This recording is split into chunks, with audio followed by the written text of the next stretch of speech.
মাঠের ক্রিকেটের খবর পৌঁছে দিতে যারা দিনরাত ব্যস্ত থাকেন এবার তারাই নামছেন ফুটবল লড়াইয়ে। আসন্ন কুল বিএসজিএ মিডিয়া কাপ ফুটবল টুর্নামেন্ট 2026-এ অংশ নিচ্ছে দেশের জনপ্রিয় ক্রীড়া বিষয়ক সংবাদ মাধ্যম ক্রিক ফ্রেন্সি। বৃহস্পতিবার দুপুরে ড্র অনুষ্ঠানের মাধ্যমে টুর্নামেন্টের গ্রুপ ও সূচি চূড়ান্ত হয়েছে, যেখানে ক্রিক ফ্রেন্সি স্থান পেয়েছে গ্রুপ এইচ-এ।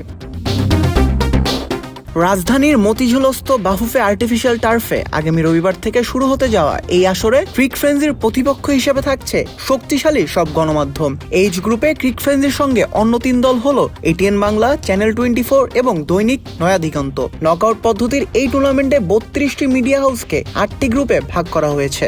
বৃহস্পতিবার বাংলাদেশ অলিম্পিক অ্যাসোসিয়েশন মিলনায়তনে টুর্নামেন্টের জার্সি উন্মোচন ও গ্রুপিং ড্র অনুষ্ঠিত হয়। 5+ স্টার রেটিং প্রাপ্ত দেশের সর্বোচ্চ বিদ্যুৎ সাশ্রয়ী ওয়ালটন এসি স্মার্ট কমফোর্ট এখন নেক্সট লেভেলে।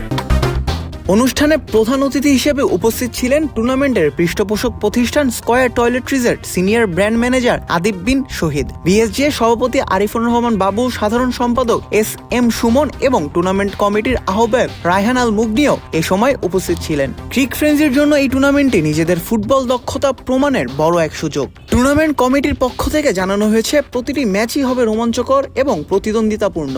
মূলত বিনোদনের উদ্দেশ্যে আয়োজিত হলেও 32টি মিডিয়া হাউসের এই লড়াইকে ঘিরে এরই মধ্যে ক্রীড়া সাংবাদিকদের মাঝে দারুণ উদ্দীপনা লক্ষ্য করা যাচ্ছে। লিখন ক্রিক ফ্রেন্সি।